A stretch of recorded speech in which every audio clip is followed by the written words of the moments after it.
जीवन का सबसे बड़ा गुरु वक्त होता है, क्योंकि जो वक्त सिखाता है वो कोई नहीं सिखा पाता है। नमस्कार दोस्तों, स्वागत है फिर से एक नई हिंदी कहानी में। दोस्तों, आज हम आपको कहानी सुनाने से पहले कहानी का महत्व के बारे में बताते हैं। कहानी हमें क्यों सुनना चाहिए, हमें कहानी से क्या लाभ मिलता है, कहानी को रोज़ हम क्यों सुनने के लिए आपको प्रेरित करते हैं। चलिए हम जानते हैं इस कहानी का महत्व। कहानी हमें याद रखने और कल्पना करने में मदद करती है। मनुष्य लगातार कहानियाँ गढ़ते रहते हैं। हम अपने दिमाग में कहानियाँ बनाते हैं कि ऑफिस जाने से पहले हमारा दिन कैसा बीतेगा।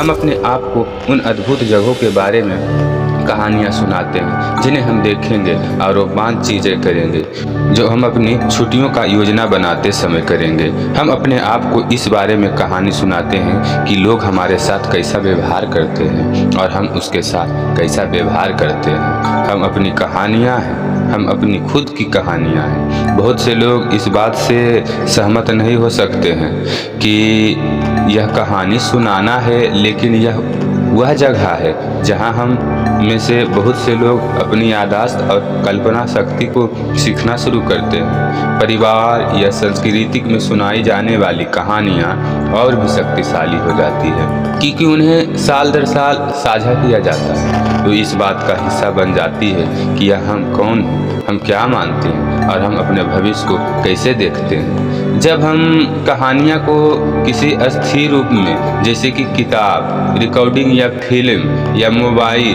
में सुरक्षित करते हैं, तो हम अलग अलग समय और जगहों के लोग इस कहानी को साझा करते हैं। इनमें से कई कहानियाँ पूरी आबादी को यह सीखने में मार्गदर्शन करती है कि उन्हें अपना जीवन कैसे जीना चाहिए, जैसे धार्मिक और आध्यात्मिक ग्रंथ, संविधान, ये सभी। चलिए तो आज की कहानी हम यह शुरू करते हैं।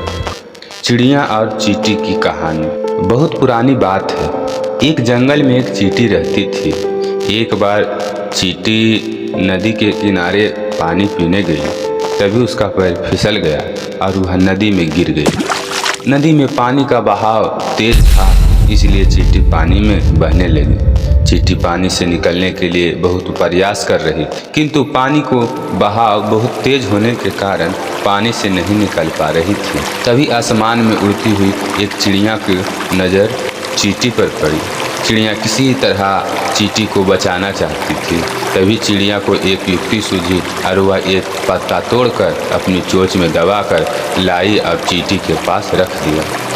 चींटी पत्ते पर बैठ गई और किनारे लग गई। इस तरह चींटी की जान बच गई। चींटी चिड़िया को बहुत एहसासमंद थी। वह किसी भी तरह चिड़िया का एहसास चुकाना चाहती थी। एक दिन चींटी खाने की तलाश में घूम रही थी। तभी उसने देखा कि एक लड़का गुलेल से कहीं निशाना लगा रहा है। तभी चींटी की नज़र उसी तरफ पड़ गई जहाँ लड़का निशाना लगा रहा था। चींटी ने देखा कि लड़का गुलेल से चिड़िया को मारना चाहता है और चिड़िया पेड़ की डाल पर आराम से सो रही थी। तभी चींटी लड़के के पास आई और जोर से लड़के के पैर में काट दिया। चींटी के काटते ही लड़के पैर में बहुत तेज दर्द हुआ, जिसे लड़का जोर से चिल्लाने लगा। लड़के की चिल्लाने की आवाज़ से चिड़िया जग गई और वहाँ से उड़ गई। इस प्रकार चींटी ने भी चिड़िया की जान बचाकर उसका एहसास उतारा। दोस्तों, आज की हमारी ये छोटी सी कहानी से हमें यह शिक्षा मिलती है कि अच्छे कार्य हमेशा साथ देते हैं, इसलिए हमेशा परोपकार करते रहना चाहिए। दोस्तों, आज की कहानी को हम यहीं पर विराम देते हैं। हमारे चैनल से जुड़ने के लिए इसे सब्सक्राइब कर रखें और बेल आइकन को ऑन कर दें, ताकि आप तक तुरंत नोटिफिकेशन पहुंच सके, और शेयर कर दें अपने दोस्तों और सहपाठियों में। मिलेंगे हम इसी तरह कहानी लेकर और कल। धन्यवाद।